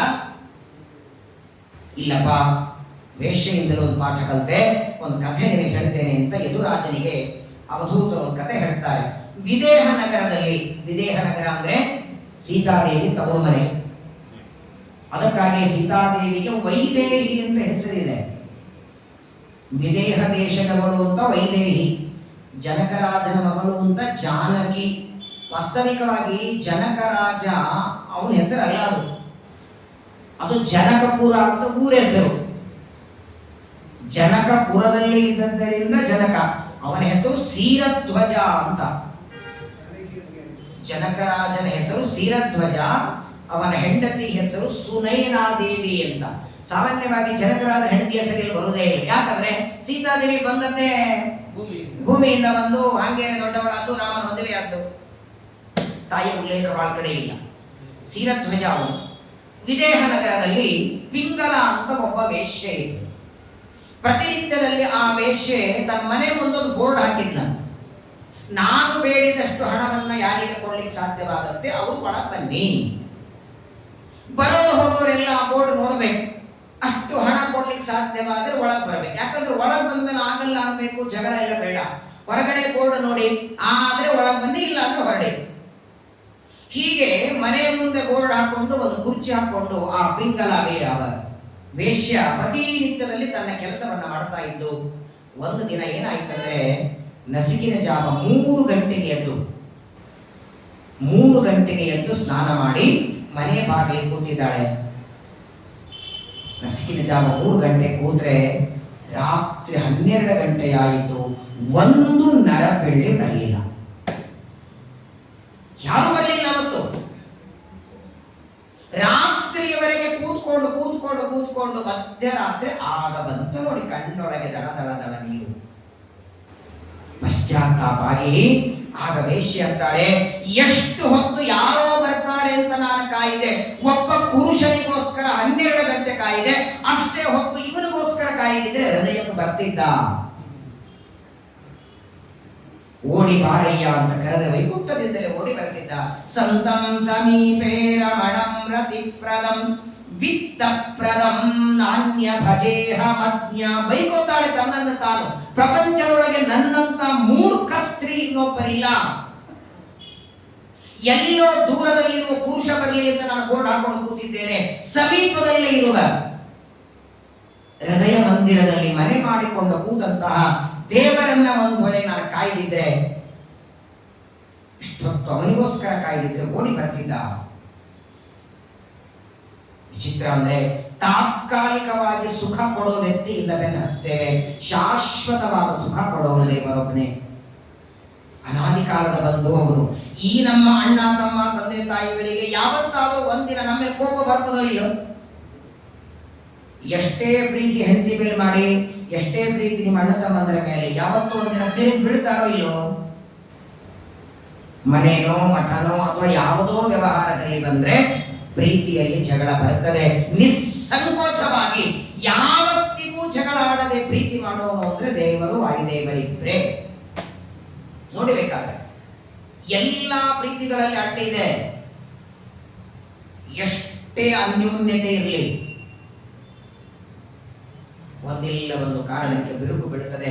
ಅನಾದಿ ಕಾಲದಿಂದ ಪ್ರೀತಿ ಮಾಡುವ ದೇವರನ್ನ ನಾನು ಮರೆತೆ ಅಂತ ಆ ವೇಶ್ಯೆಗೆ ಪಶ್ಚಾತ್ತಾಪವಾಗಿ ಬದಲಾವಣೆ ಆಗಿ ಅವಳು ಮಾತಾಡ್ತಾ ಒಂದು ಮಾತು ಹೇಳ್ತಾಳೆ. ನಾನು ಹಿಂಗ್ ಮಾಡಿದೆ, ನನ್ನಿಂದ ತಪ್ಪಾಯಿತು ಅಂತೆಲ್ಲ ಹೇಳ್ತಾ, ನಾನು ರುಕ್ಮಿಣಿ ಸತ್ಯಭಾಮ ದೇವಿಯಂತೆ ಪರಮಾತ್ಮನನ್ನ ಮದುವೆ ಮಾಡಿಕೊಂಡು ಸುಖವಾಗಿರುತ್ತಿದ್ದೆ ಅಂತ ಇಚ್ಛೆ ಪಡ್ತಾಳೆ.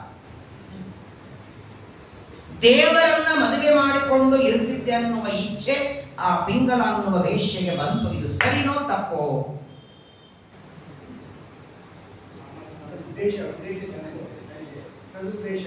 ಅಯೋಗ್ಯಮಿಚ್ಛನ್ ಪುರುಷಃ ಪತತ್ತೇವ. ಏವ ಶಬ್ದ ಇಟ್ಟಿದ್ದಾರೆ, ಬರೇ ಪತತಿ ಅನ್ನಿಲ್ಲ, ಪತತ್ತೇವ. ನಾನು ವಸಿಷ್ಠ ಆಗಬೇಕು, ವಿಶ್ವಾಮಿತ್ರ ಆಗಬೇಕು ಅಂತ ಅಪೇಕ್ಷೆ ಪಟ್ರೇನೆ ಅಂದಂತ ಮನಸ್ಸಿಗೆ ಸುಧಾ ಪಾಠ ಹೇಳಿ ನಮ್ಮಿಂದ 2 ಅಕ್ಷರ ಪಾಠವನ್ನ ಹೇಳುವಂತೆ ಕಟ್ಟಿಯಾಚಾರ ಅನುಗ್ರಹ ಮಾಡಿದ್ದಾರೆ. ನಾನೇ ಕಟ್ಟಿಯಾಚಾರ ಆಗ್ಬೇಕು ಅಂತ ಇಚ್ಛೆ ಪಟ್ರೆ ಅದೇನೆ ಅಂಧ ತಪಸ್ಸಿಗೆ. ಯಾವಾಗಲೂ ನೋಡಿ, ನಾವು ದೇವರ ಹತ್ರ ಏನೇ ಬೇಡಬೇಕಾದ್ರೂ ನಾನು ಬೇಡೋದಕ್ಕೆ ಮಧ್ವಾಚಾರ್ಯರು ಮಹಾಭಾರತ ಅಪ್ಪನೇಣದಲ್ಲಿ 3 ಹೇಳ್ತಾರೆ. 22ನೇ ಅಧ್ಯಾಯದಲ್ಲಿ ಆಚಾರ್ಯರು ಹೇಳ್ತಾರೆ, ನಾವು ದೇವರಿಂದ ಏನಾದರೂ ಬೇಡಬೇಕಾದ್ರೆ ನಮ್ಮ ಹತ್ರ 3 ಇರಬೇಕಂತ. ಹೆಂಗ್ ಮಾರ್ಕೆಟಿಗೆ ಹೋಗ್ಬೇಕಾದ್ರೆ 3 ಇರಬೇಕು. ಒಂದು ಚೀಲ, ದುಡ್ಡು, ಏನ್ ತಗೊಳ್ತೀರಿ, ಬುದ್ಧಿ. ಸಕ್ರೆ ಬೇಡೋದು ಬುದ್ಧಿ ಬೇಕಲ್ಲ. ಹೇಗೆ ನೀವು ಏನೇ ತರಬೇಕಾದ್ರೆ 3, ಹಂಗೆ ದೇವರಿಂದ ನಾವು ಏನೇ ಬೇಡಬೇಕಾದ್ರೆ 3 ನೋಡಿ ಕೊಡ್ತಾರೆ. ಒಂದು ಯೋಗ್ಯತಾ, ಒಂದು ಪುಣ್ಯ, 3ನೇದು ಇವತ್ತು ಮಾಡುವ ಪ್ರಯತ್ನ. ಇದು 3ರಲ್ಲಿ ಒಂದು ಮೈನಸ್ ಆಗಿ ಕೊಡಲಾಗ್ತದೆ ದೇವರು. ನೋಡಿ, ಯೋಗ್ಯತಾ, ಪುಣ್ಯ, ಪ್ರಯತ್ನ, ಇದು 3ರೊಳಗೆ ಪುಣ್ಯ ಇದೆ, ಪ್ರಯತ್ನ ಇದೆ. ಯೋಗ್ಯತೆ ಇರಲಿಲ್ಲ ಅಂದ್ರೆ ನಾನು ವಸಿಷ್ಠ ವಿಶ್ವಾಮಿತ್ರ ಜಮದಗ್ನಿ ಆಗಲಿ ಅಂತ ಆಗುತ್ತೀರಾ? ಯಾಕಾಗಲ್ಲ? ಯೋಗ್ಯತೆ ಇಲ್ಲ. ಕೆಲವು ಸಲ ಯೋಗ್ಯತೆ ಇರುತ್ತೆ.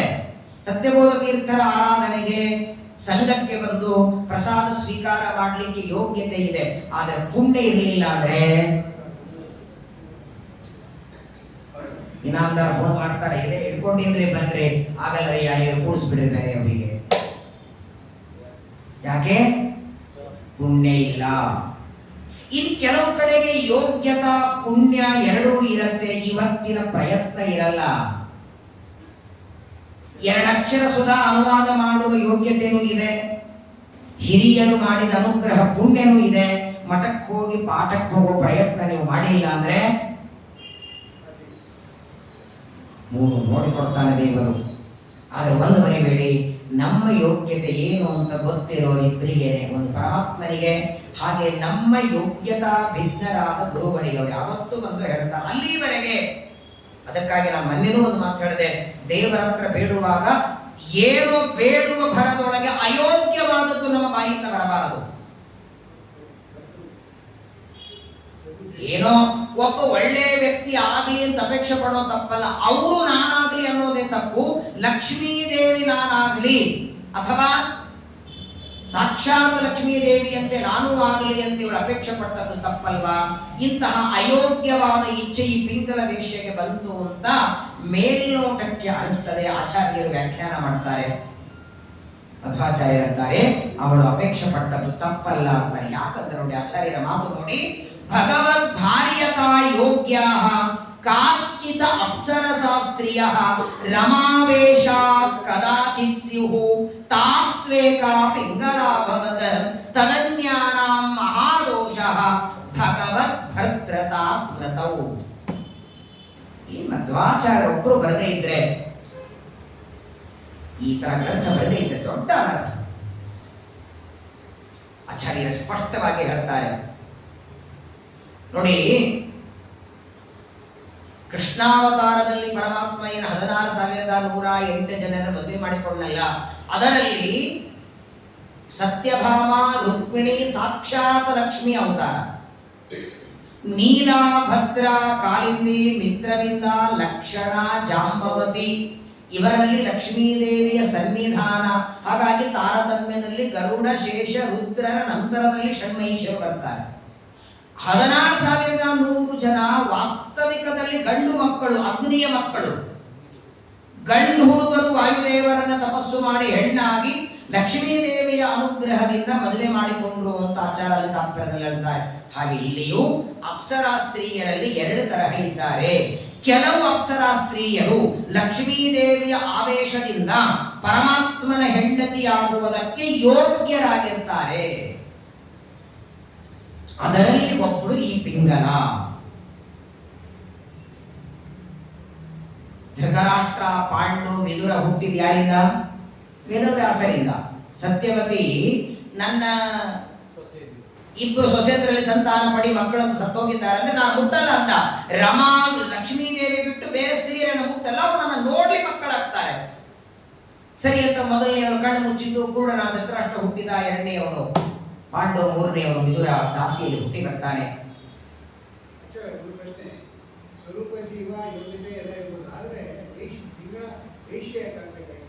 ಅದಕ್ಕೂ ಪ್ರಾರಬ್ಧ.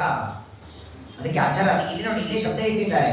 ಸಾಮಾನ್ಯವಾಗಿ ಯಾವಾಗಲೂ ಹೆಂಗಿರ್ತದಂದ್ರೆ, ಪರಮಾತ್ಮನ ಸೇವೆ ಮಾಡೋದಕ್ಕಾಗಿ, ದೇವರ ಆರಾಧನೆ ಮಾಡೋದಕ್ಕೆ ಪ್ರಾರಬ್ಧ ಕರ್ಮದಿಂದ ಯಾವುದೋ ಜನ್ಮದಲ್ಲಿ ಹುಟ್ಟಬೇಕಾಗತ್ತೆ.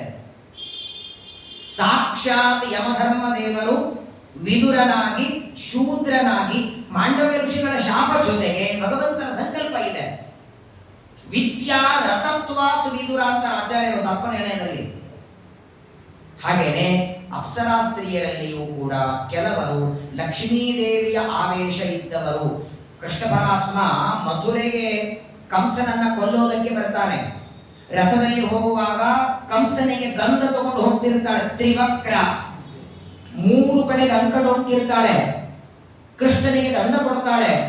ಅವಳ ಕಾಲ ಮೇಲೆ ಕಾಲಿಟ್ಟು ಅವಳ ಗದ್ದವನ್ನ ಎತ್ತಿದ. ಒಳ್ಳೆ ಸುಂದರ ರೂಪ ಕೊಟ್ಟ. ತ್ರಿವಕ್ರೆ ಅಂತಾಳೆ, ಮನೆಗೆ ಬಾ ಅಂದು. ಇವಾಗ ಬರಲ್ಲ, ಆಮೇಲೆ ಬರ್ತೇನೆ ಅಂತಾನೆ. ಕಂಸನ ಸಂಹಾರವಾದ ಮೇಲೆ ತ್ರಿವಕ್ರೆಯ ಮನೆಗೆ ಹೋಗ್ತಾನೆ. ಅವಳ ವಿವಾಹ ಮಾಡಿಕೊಳ್ತಾನೆ. ಆ ತ್ರಿವಕ್ರೆಯಲ್ಲಿ ಕೃಷ್ಣನಿಗೆ ಒಬ್ಬ ಮಗ ಹುಟ್ಟುತ್ತಾನೆ. ಆ ಮಗನೇ ಮಹಾಭಾರತ ಯುದ್ಧದಲ್ಲಿ ಭೀಮಸೇನ ದೇವರ ರಥದ ಸಾರಥಿಯಾಗಿ ಬರ್ತಾನೆ. ವಿಶೋಕ ಅಂತ ಹೆಸರವನಿಗೆ.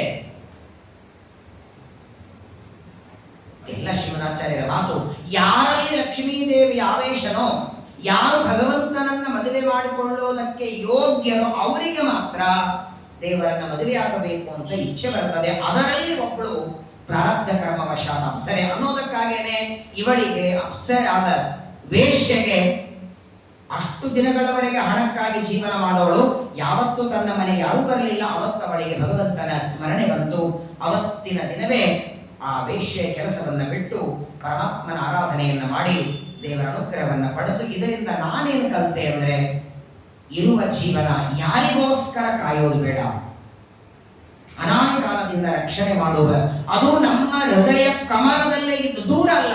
ನೋಡಿ, ನಮ್ಮ ಕಣ್ಣಿಗೂ ನಮ್ಮ ರೆಪ್ಪೆಗೂ ಎಷ್ಟು ಅಂತರ ಇದೆ? 1 ಇಂಚಿದೆಯಾ? ರೆಪ್ಪೆ ಯಾಕೆ ಕೊಟ್ಟಿದ್ದಾನೆ? ಕಣ್ಣಿಗೆ ಮಾತ್ರ ಯಾಕೆ ಕೊಟ್ಟಿದ್ದಾನೆ ಹೇಳಿ? ರಕ್ಷಣೆ ಮೂಗಿಗೂ ಬೇಕಲ್ಲ. ಧೂಳು ಕಸ ಮೂಗಲ್ಲಿ ಹೋದ್ರೂ ತೊಂದರೆ, ಕಿವಿಯಲ್ಲಿ ಹೋದ್ರೂ ತೊಂದರೆ. ಅವುಗಳನ್ನು ಮುಚ್ಚಲಿಕ್ಕೂ ರೆಪ್ಪೆ ಕೊಡಬೇಕಾಗಿದ್ದೇವು. ರಕ್ಷಣೆ ಅಂದ್ರೆ ಎಲ್ಲಾನು ರಕ್ಷಣೆ ಬೇಕಲ್ಲ. ಮೂಗಿನ ರಕ್ಷಣೆ ಬೇಡವಾ? ಕಿವಿಯ ರಕ್ಷಣೆ ಬೇಡವಾ? ಕಣ್ಣಿಗೆ ರೆಪ್ಪೆ ಯಾಕೆ ಕೊಟ್ಟಿದ್ದಾನೆ? ಕಾರಣ ಇದೆ. ಈಗ ನೋಡಿ, ಅಡಿಗೆ ಮನೆಯಲ್ಲಿ ಒಗ್ಗರಣೆ ಹಾಕಿದರೆ ಮೂಗು ಅಡಿಗೆ ಮನೆಗೆ ಹೋಗುತ್ತೋ, ವಾಸನೆ ಮೂಗಿದ್ದಲ್ಲಿ ಬರುತ್ತೋ ಅಲ್ವಾ? ಯಾವಾಗಲೂ ಇಂದ್ರಿಯ ಇದ್ದಲ್ಲಿ ವಾಸನೆ, ಮೂಗು ಇದ್ದಲ್ಲಿ ವಾಸನೆ ಓಡಿ ಬರುತ್ತದೆ. ಅಲ್ಲೆಲ್ಲೋ ಹಾಡ ಹಚ್ಚಿದರೆ ಕಿವಿಯಲ್ಲಿ ಹೋಗುತ್ತೋ, ಹಾಡಿಲಿ ಬರುತ್ತೋ? ಹಾಗಾದರೆ ಶ್ರವಣೇಂದ್ರಿಯಕ್ಕೆ ಯಾಕೆ ರೆಪ್ಪೆ ಕೊಡಲಿಲ್ಲ ಅಂದ್ರೆ ಇದಕ್ಕೆ ಶ್ರವಣೆ ಇಲ್ಲ. ಯಾಕೆ ಶ್ರಮ ಇಲ್ಲ?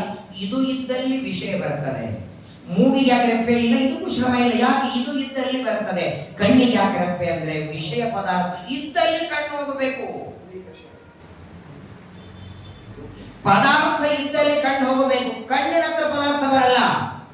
ಹಾಗಾಗಿ ತಾನು ಎದ್ದು ಹೋಗಿ ನೋಡಿ ಶ್ರಮ ಆಗತ್ತಲ್ಲ, ಆ ಪದಾರ್ಥಗಳ ನೋಡಿದಾಗ ಶ್ರಮ ಆದರೆ ಒಂದ್ಸಲ ಹಿಂಗೆ ಮುಚ್ಚಿ ತೆಗೆದ್ರೆ ಇನ್ನೊಂದು ವಸ್ತು ನೋಡೋದಕ್ಕೆ ಆಕ್ಟಿವಿಟಿ ಆಗತ್ತೆ ಕಣ್ಣಿಗೆ ಮಾತ್ರ ರೆಪ್ಪೆ. ಆದರೆ ಒಂದು ಮರಿಬೇಡಿ, ಯಾವಾಗಲೂ ತನ್ನನ್ನ ರಕ್ಷಣೆ ಮಾಡುವ ರೆಪ್ಪೆಯನ್ನ ನೋಡೋದಕ್ಕೆ ಕಣ್ಣಿಗೆ ಸಾಧ್ಯ ಇದೆಯಾ? ಎಲ್ಲಿ ನೋಡ್ಬೇಕು? ನೋಡಿದರೆ ಒಳಗೆ ಕಸ ಹೋಗದೆ ಇದ್ದ ಹಾಗೆ ರಕ್ಷಣೆ. ಬಹಳ ದೂರ ಇಲ್ಲ, ಹೇಗೆ ಹತ್ತಿರದಲ್ಲೇ ಇದ್ರೂ ತನ್ನನ್ನ ರಕ್ಷಣೆ ಮಾಡುವ ರೆಪ್ಪೆಯನ್ನ ಕಣ್ಣು ನೋಡ್ಲಿಕ್ಕೆ ಸಾಧ್ಯ ಇಲ್ಲ, ಹಾಗೆ ಹತ್ತಿರದಲ್ಲೇ ಇದ್ದು ರಕ್ಷಣೆ ಮಾಡುವ ದೇವರನ್ನ ನೋಡ್ಲಿಕ್ಕೆ ನಮಗೂ ಆಗ್ತಿಲ್ಲ. ಅವನು ರೆಪ್ಪೆಯಷ್ಟೇ ಹತ್ತಿರ ಕೂತಿದ್ದ, ಇಲ್ಲೇ ಇದ್ದ. 8 ದಳದ ಕಮಲದಲ್ಲಿ ಬಿಂಬರೂಪದಿಂದ ಕೂತಿದ್ದಾನೆ.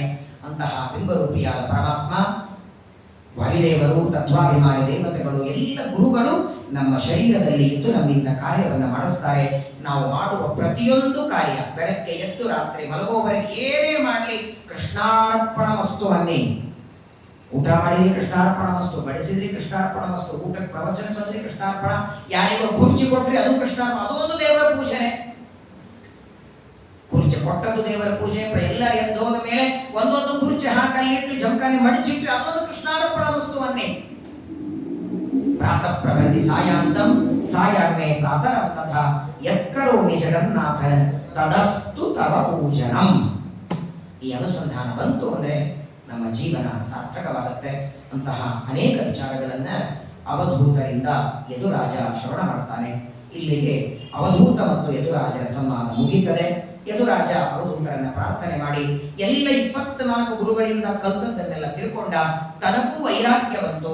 ಆ ಗುರುಗಳಿಂದ ತಾನು ಅಧ್ಯಯನವನ್ನ ಮಾಡಿ ಉತ್ತಮವಾದ ಸದ್ಗತಿಯನ್ನ ಪಡೆದ ಅಂತ ಅವಧೂತ ಯದುರಾಜರ ಸಂವಾದ ಮುಗಿಸಿ, ಇದರ ನಂತರದಲ್ಲಿ ಇನ್ನೂ ಉದ್ಧವನ ಪ್ರಶ್ನೆ ಇದೆ. ದೇವರು ಸೃಷ್ಟಿ, ಸ್ಥಿತಿ, ಲಯ, ನಿಯಮನ, ಜ್ಞಾನ, ಅಜ್ಞಾನ, ಬಂಧ, ಮೋಕ್ಷ 8 ಅಲ್ವಾ? ಸೃಷ್ಟ್ಯಾದಿ ಅಷ್ಟ ಕರ್ತೃತ್ವ ಓಂ ಜನ್ಮಾದ್ಯಸ್ಯ ಯತಃ. ಸೃಷ್ಟ್ಯಾದಿ ಅಷ್ಟ ಕರ್ತೃತ್ವ ಅಂದ್ರೆ ಕೊಡ್ತಾನೆ, ಸೃಷ್ಟಿ ಮಾಡ್ತಾನೆ, ಸರಿ. ಸ್ಥಿತಿ ಅಂದ್ರೆ ತಿಥಿ ಅಲ್ಲ, ಸ್ಥಿತಿ ಅಂದ್ರೆ ರಕ್ಷಣೆ, ಅನ್ನ ಕೊಟ್ಟು. ಲಯ ಅಂದ್ರೆ ಜ್ಞಾನ ಅಂದ್ರೆ ಅಜ್ಞಾನ ಅಂದ್ರೆ ಇವೆಲ್ಲ ಕೊಡ್ತಾನೆ ತಾನೆ. ಸೃಷ್ಟಿ ಮಾಡ್ತಾನೆ, ಸ್ಥಿತಿ ಮಾಡ್ತಾನೆ, ಲಯ ಮಾಡ್ತಾನೆ, ಜ್ಞಾನ ಕೊಡ್ತಾನೆ, ಅಜ್ಞಾನ ಕೊಡ್ತಾನೆ, ಬಂಧ ಕೊಡ್ತಾನೆ, ಮೋಕ್ಷ ಕೊಡ್ತಾನೆ. ಇವೇನು ಕೊಡ್ತಾನೆ ಅನ್ನೋದರಲ್ಲಿ ಅಜ್ಞಾನ ಬಂಧ ಯಾಕೆ ಕೊಡ್ಬೇಕು ಹೇಳಿ? ಎಂದಾದ್ರೂ ನಿಮ್ಮ ಮಗನಿಗೆ ನಿಮ್ಮವ ಅಂತ ನಿಮ್ಮ ಮಗ ಗೊತ್ತಾದ ಮೇಲೆ ಅವನಿಗೆ ಕೆಟ್ಟದನ್ನು ಕೊಡ್ತೀರಾ? ನಾವೆಲ್ಲರೂ ದೇವರ ಭಕ್ತರಾದ ಮೇಲೆ ಅವನೇ ಅಜ್ಞಾನ ಕೊಡದೇ ಇದ್ರೆ, ಅವನೇ ಬಂಧ ಕೊಡದೇ ಇದ್ರೆ ಅನಂತ ಕಾಲ ಮೋಕ್ಷದಲ್ಲಿ ಇರ್ತೀವಿ. ಬಂದು ಕೊಡಬೇಕು ಯಾಕೆ? ಕೊಡಬೇಕು, ಆಮೇಲೆ ಮೋಚನೆ ಮಾಡೋದಕ್ಕಿಂತ ಕೊಡದೇ ಇರೋದೇ ಉತ್ತಮ ಅಲ್ವಾ? ಸೃಷ್ಟಿಕರ್ತೃತ್ವ, ಸ್ಥಿತಿಕರ್ತೃತ್ವ, ಲಯಕರ್ತೃತ್ವ ಸರಿ, ನಿಯಮನ ಸರಿ, ಜ್ಞಾನವೂ ಸರಿ. ಅಜ್ಞಾನ ಯಾಕೆ ಕೊಡ್ತಾನೆ? ಬಂಧ ಯಾಕೆ ಕೊಡ್ತಾನೆ? ನೀವು ನಮಗೆ ಬಹಳ ಬೇಕಾದವರು, ನಾಳೆ ದಿವಸ ನಿಮ್ಮನ್ನು ಹಗ್ಗದಿಂದ ಇಲ್ಲಿ ಕಟ್ಟಿ ಹಾಕ್ಬೇಕು ಅನ್ಕೊಂಡಿವಿ. ಯಾಕೆ ಕಟ್ಟಿ ಹಾಕ್ತೀವಿ? ನಮ್ಮವರು ಆದ್ದರಿಂದ ಕಟ್ಟಿ ಹಾಕ್ತೀವಿ. ಹಾಗಾದ್ರೆ ಬಂಧ ಅಂದ್ರೆ ಏನು? ಸೃಷ್ಟಿಯಾದ ಅಷ್ಟಕರ್ತೃಗಳಲ್ಲಿ ಬಂಧ ಅಂದ್ರೇನು? ಬಂಧ ಕೊಡೋದಂದ್ರೇನು? ಬಂಧ ಎಲ್ಲರಿಗೂ ಉಂಟಾ? ಲಕ್ಷ್ಮೀ ದೇವಿಗೂ ಬಂಧ ಇದೆಯಾ? ವಾಯುದೇವರಿಗೂ ಬಂಧ ಇದೆಯಾ? ಅವರಿಗೆಲ್ಲ ಸೃಷ್ಟಿ ಅಂದ್ರೆ ಏನು? ಲಕ್ಷ್ಮೀ ದೇವಿಗೂ ಸೃಷ್ಟಿ ಮಾಡ್ತಾನ? ಈ ಸೃಷ್ಟಿ ಸ್ಥಿತಿ ಲಯ ಅನ್ನೋದು ಕಾಮನ್ ಆಗಿ ಎಲ್ಲರಿಗೋ ಅಥವಾ ಒಬ್ಬೊಬ್ಬರಿಗೆ ಒಂದೊಂದು ಅಂತ ಉದ್ಧವ ಪ್ರಶ್ನೆ ಕೇಳ್ತಾನೆ. ಪರಮಾತ್ಮ ಬಹಳ ಸುಂದರವಾಗಿ ಉತ್ತರ ಕೊಡ್ತಾನೆ. ನಾಳೆ ದಿನ ರಾಘವೇಂದ್ರ ಸ್ವಾಮಿಗಳಿಗೆ ಜಗತ್ತಿಗೆ ಕೊಟ್ಟಂತಹ ಸುಧೀಂದ್ರ ತೀರ್ಥರ ಸುಧೀಂದ್ರ ವರಪುತ್ರಕ ಅಂತ ಕರೀತಾರೆ. ಇಂತಹ ಸುಧೀಂದ್ರ ತೀರ್ಥರ ಆರಾಧನೆ, ಅವರ ವಿಶೇಷವಾದ ಸ್ಮರಣೆಯನ್ನು ನಾಳೆ ನಾಡಿದ್ದು ವಾದಿರಾಜರು, ವ್ಯಾಸರಾಜರು ಇವರೆಲ್ಲರ ಸ್ಮರಣೆಯ ಜೊತೆಗೆ ಭಾಗವತ ಏಕಾದಶ ದ್ವಾದಶ ಸ್ಕಂದಗಳ ಶ್ರವಣ ಮಾಡಿ ಹರಿವಾದಿ ಗುರುಗಳ ಅನುಗ್ರಹವನ್ನು ಎಲ್ಲರೂ ಪಡೆಯೋಣ. ಶ್ರೀಕೃಷ್ಣ.